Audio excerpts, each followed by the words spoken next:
자, 우리 창세기 22장 12절로 13절까지 말씀을 우리 같이 한 목소리로 읽겠습니다. 12절 같이 읽습니다. 시작.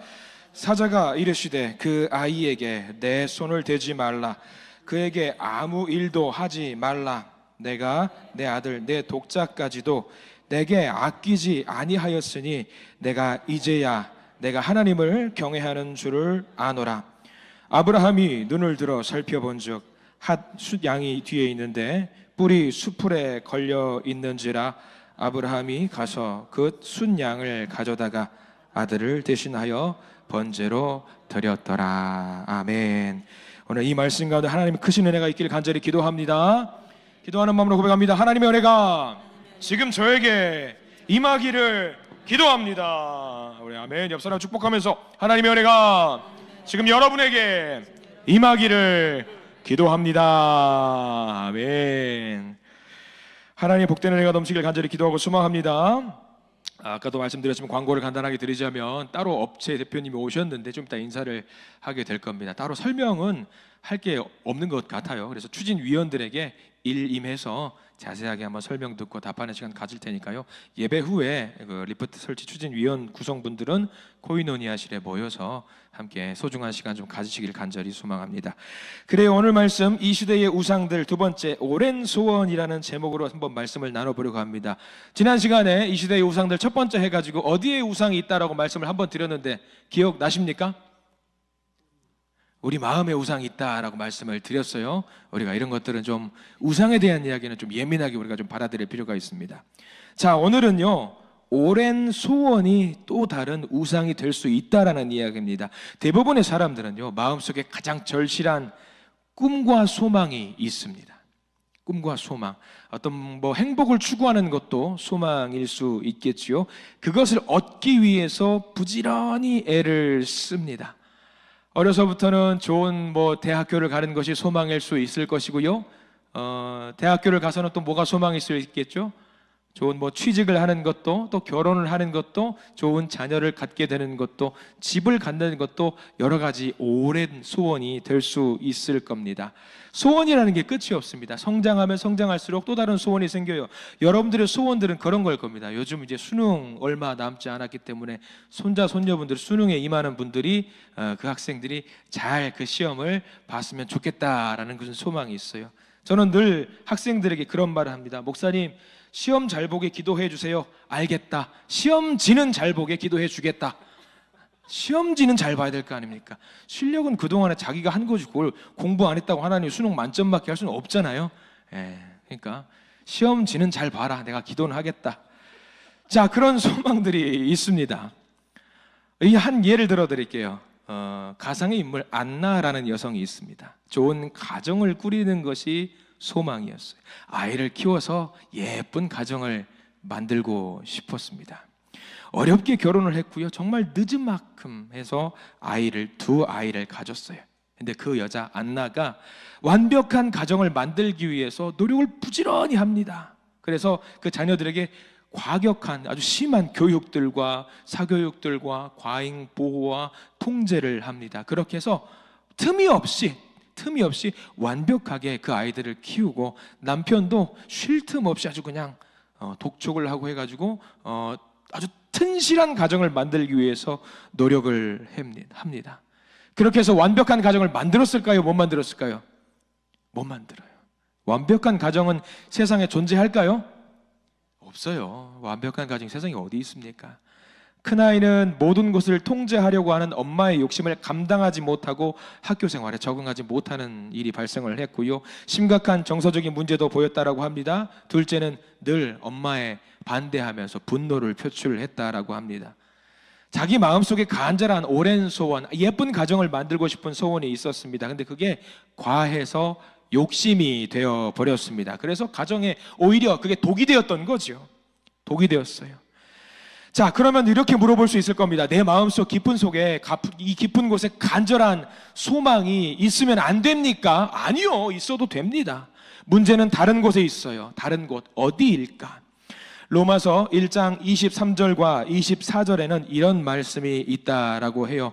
한번 화면을 띄워주셨으면 좋겠는데요. 로마서 1장 23절과 24절, 25절 말씀 같이 한번 읽겠습니다. 시작. 썩어지지 아니하는 하나님의 영광을 썩어질 사람과 새와 짐승과 기어다니는 동물 모양의 우상을 바꾸었느니라.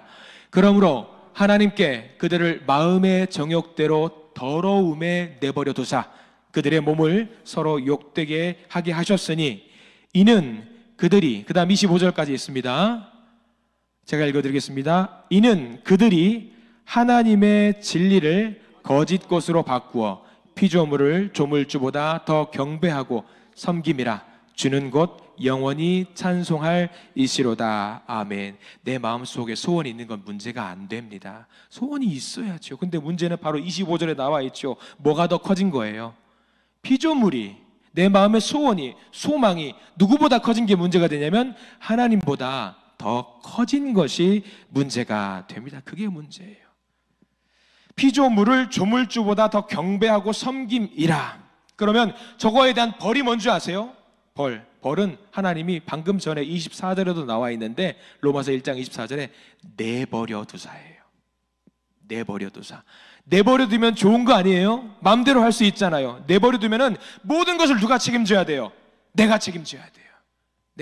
하나님 절대 도와주지 않는다는 거예요. 내버려 둔다라고 하죠. 그럼 내버려 두서 어떻게 돼요? 결국은 썩어 문드러지는 거예요. 우상들과 같이 썩어 문드러지는 거예요. 여러분들 부모님이 내시는 표정 중에 제일 무서운 표정이 뭔지 아세요? 화내는 표정 같죠? 아니요, 무표정이요. 무표정. 아무 표정 없는 게 제일 무서워요. 항상 나를 사랑하는 표정으로 웃는 표정, 때로는 나를 질책하는 마음으로 화내는 표정 좋아요. 왜? 사랑하기 때문에. 근데 무표정은 뭐예요? 너랑 나는 관계가 없어. 뭘 하든 나는 신경 쓰지 않을게. 우상을 섬기는 자에게 하나님이 그런 표정을 보여주신다라는 거예요. 하나님을 찾아요. 힘들 때, 어려울 때. 근데 어려울 때만 찾아요. 그럼 하나님이 물어보시는 거죠. 당신 누구십니까? 왜 저를 찾으십니까? 저는 당신을 모릅니다. 그렇게 말씀하신다라는 거죠. 사도 바울이 정확하게 지적을 했습니다. 하나님이 계시는 그 자리에 나의 욕심과 나의 바람과 소망을 두면은 안 되는 겁니다. 모든 사람이 그래요. 문제는 그 무언가가 자꾸 우리의 마음과 생각을 사로잡는다라는 겁니다. 인간이 아니라 다른 피조물을 위해서 살아갈 때가 있어요. 재물이 될 수도 있고요, 자녀가 될 수도 있고요, 건강이 될 수도 있어요. 그것은요 하나님보다 우선되면은 안 되는 겁니다. 방금 전에 말씀드렸던 그 안나라는 여성은 완벽한 삶을 살기 위해 노력을 했습니다. 나쁜 게 아닙니다. 근데 그걸 알아야 됩니다. 완벽한 삶은 세상에 존재하지 않고요, 완벽한 삶은요 하나님을 통해서만 이루어질 수 있습니다. 그 자리에 하나님이 계셔야 되는 그 자리에 남편이 있어도 안 되고요, 그 자리에 아들이 있어도 안 되고요, 그 자리에 딸이 있어도 안 됩니다. 그 자리는 오롯이 누구 거냐면 하나님 겁니다. 우리가 그것을 명심했으면 좋겠습니다. 오늘 여러분들이 너무나도 잘 아시는 아브라함 이야기가 창세기 22장에 등장합니다. 고대의 보통 남자들처럼 아브라함도 가문을 이어줄 수 있는 아들을 간절히 원했습니다. 무려 몇 년 동안 원했지요? 100년 동안 원했습니다. 그리고 100년이 지나서야 겨우 마침내 아들이 태어났습니다. 오래도록 가지고 있었던 소원을 드디어 이루어냈습니다. 얼마나 좋았을까요? 세상을 다 가진 것처럼 좋았을 겁니다. 드디어 내가 평생토록 원하던 그것을 이루었다. 100세가 되어서야 그 소망을 이루었으니까 얼마나 좋을까요? 아브라함은 생각했을 겁니다. 이 아들에게 모든 것을 걸어야지, 완벽한 가정을 만들어서 우리 가문을 이끌어야지, 다 해줘야지, 모두 줘야지, 그러면 될 거야. 근데 바로 그 순간 하나님께서 아브라함에게 요구하십니다. 됐고 아들을 나에게 번제물로 바쳐라. 충격적인 말씀을 해주십니다. 사실 이 말씀이 이해가 안 됩니다. 아브라함. 왜냐하면 아브라함에게 나타나셔서 하나님은 엄청난 약속을 해주십니다. 신실하게 순종하면 그와 아브라함과 후손을 통해 이 땅의 모든 나라의 복을 주시겠다고 약속을 하셨기 때문에 지금 아들을 바치라는 소원은요, 하나님의 바람은요, 말씀은요, 이해가 안 되는 겁니다. 다 했어요. 아브라함은 하나님이 하라는 거 다 했습니다. 다 순종했습니다. 잘 살고 있었던 그 자리를 박차고 약속의 땅으로 갑니다. 창세기 12장 1절과 2절과 3절에는 이런 말씀이 있습니다. 화면으로 띄워드릴 겁니다. 창세기 12장 1, 2, 3절 함께 읽습니다. 여호와께서 아브라함에게 이르시되 너는 너의 고향과 친척과 아버지의 집을 떠나 내가 내게 보여줄 땅으로 가라. 내가 너로 큰 민족을 이루고 내게 복을 주어 내 이름을 창대하게 하리니 너는 복이 될지라. 너를 축복하는 자에게는 내가 복을 내리고 너를 저주하는 자에게는 내가 저주하리니 땅의 모든 족속이 너로 말미암아 복을 얻을 것이라 하신지라. 우리 이거 창세기 12장 3절 말씀에 의해서 우리가 예배 말씀 전에 늘 축복하는 거 아닙니까? 축복하는 자에게 축복하고 저주하는 자에게 저주하고. 여러분 축복 많이 하셔야 돼요. 근데 아브라함에게 주신 약속입니다. 축복, 복을 주겠다라고 이야기를 하신 거죠. 다만 순종해라. 그동안에 익숙했던 것, 너의 마음을 사로잡고 있었던 것, 모든 것 다 내려놔라. 다만 그 자리에 나를 나에게 주고 알지 못하는 그곳 가라. 내가 약속한 그 땅으로 가라. 그 이야기죠. 그 순종하기 쉽지 않습니다. 익숙한 것이 좋잖아요. 근데 아브라함은요 순종합니다. 하나님을 믿고 순종했는데 한 가지 걸리는 거 있습니다. 다 버리고 팽개치고 하나님의 말씀을 따르자 했지만 하나가 걸려요. 방금 말씀 창세기 12장 2절 말씀, 내가 너로 큰 민족을 이루어주겠다고 하셨던 것, 이 민족을 이루려면 뭐가 있어야 돼요? 아들이 있어야죠. 미심쩍지만 이사했고요, 말씀하신 곳으로 갔습니다. 근데 하나님이 또 나타나셔서 같은 말씀을 해주십니다. 창세기 12장 7절 말씀에 이런 말씀이 있어요. 창세기 12장 7절 말씀 시작. 여호와께서 아브라함에게 나타나 이르시되 내가 이 땅을 내 자손에게 주리라 하신지라. 자기에게 나타나신 여호와께 그가 그곳에서 제단을 쌓고, 아유 하나님 큰 민족 좋죠. 저도 좋아요. 그러려면 적어도 아들이 한 명이라도 있어야 되는데 저는 지금 없어요. 그리고 제 아내는 생물학적으로 출산이 불가능합니다. 말이 안 됩니다. 그러나 아브라함은 순종합니다. 여전히 하나님을 그 마음속에 모시고 있어요. 그 마음에 하나님 말고는 다른 거 없어요. 여전히 순종하고 있습니다. 그렇게 해서 100년을 기다려서 아들을 얻었습니다. 말이 안 되는 일이지만 하나님의 복이 이루어지기 시작합니다. 얼마나 좋아요. 말로 표현 안 됩니다. 근데 그 순간 아브라함에게 불현듯 이런 질문이 떠오르는 거죠. 중요한 질문. 여러분들에게도 물어보시는 질문일 겁니다. 한번 잘 들어보십시오. 이 결과가 하나님을 위한 일인가 나의 욕심인가? 이 기다림과 인내가 하나님을 위한 일인가 나의 바람인가? 하나님이 정말 주신 것인가? 아니면 하나님은 내 목적을 이루기 위한 수단인가? 정말로 내가 하나님을 신뢰한 결과인가? 아니면 어쩌다 얻어 걸린 거 아닌가? 우리도 그래요. 여러분들 한번 질문을 드려볼게요. 하나님께 순종하시지요? 순종하신다고 다들 아멘 하십니다. 근데 완벽하게 순종하시는 거 맞습니까? 맞아요, 솔직히. 우리도 미심쩍어요. 내가 순종한다라고 아멘 하지만 속으로는 이거 맞나 할 때가 너무나도 많이 있어요. 아브라함도 100년 기다려서 아들을 가졌어요. 자, 이제 아들을 가지니까 그래, 이 하나님이 주신 복을 가지고 탄탄대로 형통의대로만 가자. 내가 순종했으니까 다 해결해 주시니까 이제부터 직진으로 쭉 가면 된다라고 생각을 했을 겁니다. 앞으로는 근심 걱정이 없을 거라고 생각했습니다. 그랬던가요? 아니에요. 아닙니다. 오늘 큰 일이 발생되지요. 오늘 본문입니다. 성경책을 보시고 창세기 22장 1절과 2절, 2절 말씀 이제 본격적으로 한번 보려고 합니다. 1절과 2절 말씀 같이 읽겠습니다. 시작. 그 일 후에 하나님이 아브라함을 시험하시려고 그를 부르시되 아브라함아 하시니 그가 이르되 내가 여기 있나이다. 여호와께서 이르시되 내 아들 내 사랑하는 독자 이삭을 데리고 모리아 땅으로 가서 내가 내게 일러준 한 산 거기서 그를 번제로 드리라. 이제는 형통의 길만 있다라고 생각을 했는데 아니에요. 청천벽력의 소리를 하나님이 해주십니다. 잘 보셔요. 2절에 보면은요, 이삭을 두고 하나님께서 뭐라고 말씀하시는지를 보셔야 돼요. 거기 밑줄 반드시 그으십시오. 굉장히 중요한 말씀이에요. 여호와께서 이르시되 2절에 22장 2절에 여호와께서 이르시되 내 아들 내 사랑하는 독자 이삭을, 그냥 이삭이라고 하지 않아요. 뭐라고 말해요? 내 아들 내 사랑하는 독자 이삭이라고 말씀하셔요. 이게 뭔지 아시겠어요? 너 마음속에 지금 사랑하는 자는 나만 있어야 되는데 너 마음속에 지금 뭐가 있는 거야? 이삭이 비집고 들어와서 내 자리를 탐하고 있잖아.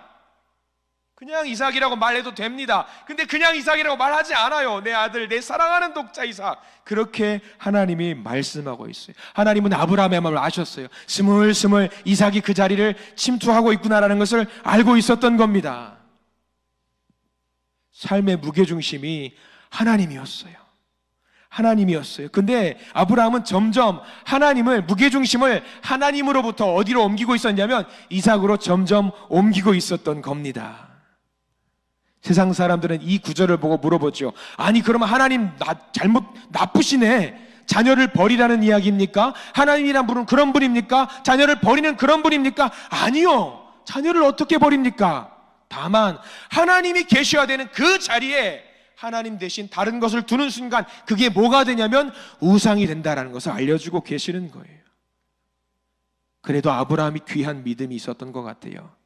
무슨 상황인지 이해를 합니다. 3절 말씀으로 넘어가 볼까요? 창세기 22장 3절 함께 읽습니다. 시작. 아브라함이 아침에 일찍이 일어나 나귀의 안장을 지우고 두 종과 그의 아들 이삭을 데리고 번제에 쓸 나무를 쪼개어 가지고 떠나 하나님이 자기에게 일러주신 곳으로 가더니. 순종합니다. 그래도 순종해요. 믿음이 있었기 때문이죠. 아브라함은 많은 생각을 했을 겁니다. 순종은 하겠지만 여전히 답이 없어요. 왜 이러시지? 분명 제게, 우리 자손들에게 세상의 복을 주시겠다고 약속을 하셨는데 이렇게 아들을 번제로 바치라면 내게 하신 약속은 도대체 뭐란 말인가? 답을 못 찾아요. 근데 여기에 아브라함의 대단한 믿음이 숨겨 있어요. 많은 분들이 이 부분을 놓치는데요. 여러분들 5절 말씀 다 밑줄을 그어 두십시오. 그리고 별표를 몇 개나 칠하십시오. 아브라함의 믿음 보셔야 되는데 5절 말씀, 22장 5절 말씀 찬찬히 같이 한번 읽어볼까요? 5절 시작. 이에 아브라함이 종들에게 이르되 너희는 나귀와 함께 여기서 기다리라. 내가 아이와 함께 저기 가서 예배하고 우리가 너희에게로 돌아오리라 하고. 자, 이 부분에서 여러분들 어디가 제일 중요한 것처럼 보이십니까? 굉장히 중요한 말씀이 있어요. 아브라함의 믿음, 하나님을 향한 믿음이 있어요. 아브라함은요, 이삭을 잡으려고 했어요. 번제로 드리려고 했어요. 지지고 볶든 뭐 각을 뜨든 제물로 태우든 다 할 각오였어요. 그리고 나서 아브라함은 믿었어요. 뭘 믿었냐면 이 예배의 과정이 끝나면 하나님께서 어떤 방식이 되었건 간에 이삭을 다시 돌려주실 것이라는 믿음이 있었어요. 왜 5절에 나와 있는지 아세요? 5절 보면 그렇게 있죠. 제일 뒤에 따라왔던 종들에게 말합니다. 우리가 너희에게 돌아오리라. 아브라함 혼자 이삭이랑 같이 올라가서 이삭을 제물로 바치고 자기 혼자 내려온다고 생각을 안 했어요. 반드시 둘이 올라가면은 둘이 그대로 내려올 거라고 생각을 했습니다. 아브라함 믿음이 있었어요. 여기까지도 순종했어요. 더 나아가는 믿음이 있죠. 8절 아들 이삭이 물어봅니다. 아버지, 제물이 어디 있습니까? 하나님께 드릴 제물이 어디 있습니까? 8절 읽겠습니다. 시작. 아브라함이 이르되 내 아들아, 번제할 어린 양은 하나님이 자기를 위하여 친히 준비하시리라 하고 두 사람이 함께 나아가서 친히 준비하시리라. 뭔지 몰라요. 하나님께서 알아서 하실 거야. 그거 네가 신경 쓸 거 아니야. 네가 신경 쓸 필요 없어. 우리는 그대로 올라갔다가 예배드리고 그대로 내려올 거야 라는 믿음이 있었습니다. 하나님께서 아브라함을 지극히 사랑했습니다. 아브라함도 하나님을 사랑했는데 어느 순간 이삭이 태어나면서부터 이삭에게 푹 빠져서 살고 있었습니다. 성경은 그것을 두고 뭐라고 말하지요? 우상이라고 합니다. 우상 숭배하는 것은요, 숭배하는 그 대상을 망하게 만들어요. 이삭은 아브라함에게 놀라운 하나님의 선물이었지만 하나님을 가장 첫 자리에 모실 마음이 없다면 이삭은 오히려 아브라함을 망치게 된다라는 거죠. 내가 이삭에게 잘해야지, 모든 것을 다 잘해줘야지, 잘못해서도 너무 귀한 아들이니까 혼내지도 못하고 응석바지로 기르면서 자기를 실망시킬 때면 지나치게 화를 낼 수도 있습니다. 완벽해야지 하면서 이삭을 못되게 만들 수도 있습니다. 근데 하나님은 그것을 원하지 않으셨어요. 아브라함의 마음 깊은 곳에 이제 견고하게 하나님이 자리하게 되었어요. 여러분들은 어떠세요? 혹여라도 그 마음속에 내 아들이, 내 딸이, 내 손자와 내 손녀가 하나님이 계셔야 될 그 자리에 자리를 꿰차고 있는 분은 안 계실 줄 믿습니다. 여기는요, 하나님 말고는 모시면은 안 됩니다. 돈도 안 됩니다. 명예도 안 되고요. 권세도 안 되고요. 남편, 아내 아무것도 안 됩니다. 오로지 누구의 자리입니까? 하나님의 자리입니다. 이 자리에 다른 존재가 들어오는 순간 무너지게 되어 있습니다. 예전에도 한번 말씀드렸어요. 저희 어머니는 저를 뭐라고 부르신다고요? 기억을 못 하시면 저를 강아지라고 부릅니다. 너는 누구의 아들이다? 너는 하나님의 아들이다. 너는 그럼 저는 뭡니까? 저의 육신의 부모님은 뭡니까? 너는 내 강아지다. 어머니, 우리 족보는 도대체 어떻게 된 겁니까? 강아지가 제 아버지입니까? 근데 그게 맞는 신앙 고백입니다. 우리의 아버지는요, 하나님이에요. 우리는 그저 하나님이 이 세상에 살면서 함께 지내라고 가족을 만들어주고 함께 기쁘고 슬픔을 나누라고 공동체를 만들어주신 것에 불과합니다. 우리가 명심해야 돼요. 하나님이 계셔야 될 그 자리는 오롯이 하나님 겁니다. 오늘 아브라함이 그 어려웠던 시험을 통과하고 흔들릴 법했던 그 자리를 다시 하나님으로 견고하게 잡았습니다. 우상 숭배의 위험을 깨부셨습니다. 내가 만든 거짓 신을요, 하나님 아래로 강등시키면 돼요. 내가 만든 어떤 것들을요, 하나님 아래에 내려놓기만 하면 됩니다. 그런데 대부분의 사람들은요, 하나님보다 위에 무언가를 두려고 해요. 그러면 안 돼요. 뭔가가 우리 삶 속에 남아있어도 괜찮으려면요, 욕심이어도 돼요. 소망, 오랜 소원, 바람 다 괜찮아요. 근데 그것이 하나님보다 아래에 있어야 돼요. 하나님보다 위에 있으면 안 돼요. 하나님께서 우리를 구해 주시는 중인데 너무 힘든데 오히려 나를 죽이시는 것처럼 보일 때가 있어요. 아브라함도 왜 나를 죽이시나 그런 생각을 했을 겁니다. 하나님 매정해 보이셨습니다. 근데 그게 하나님이 그 백성을 살리시는 방법이에요. 왜? 다른 것을 그 자리에 두면은 네가 망하니까, 네가 죽으니까 살리시기 위해서. 하나님을 바라보면서 그분이 이미 해주신 일을 즐거워하면 하나님을 높이 두고 그냥 즐거워만 하면 됩니다. 탐하지 않고. 그래야지 우리가 만든 거짓 우상으로부터 해방이 될 수 있습니다. 저는 우리 믿음의 한신 공동체가 이 중심에 하나님만을 제대로 박아두시기를 간절히 소망합니다. 그러면 됩니다. 그리고 다른 것들은요, 그 주변에 자리시키면 돼요. 그러면 하나님이 기뻐하십니다. 우리 안에 있는 오랜 소망과 소원이 때로 우상이 될 때가 있습니다. 그 오랜 소원을 주변부에 배치하시고 그 중심에는 하나님을 두시는 저와 여러분들 되기를 간절히 축원합니다. 이 시간 함께 찬양하기를 원합니다. 두 손 들고 찬양합니다. 우리 함께 찬양할 텐데요, 마음을 모아서 하나님께 찬양하겠습니다.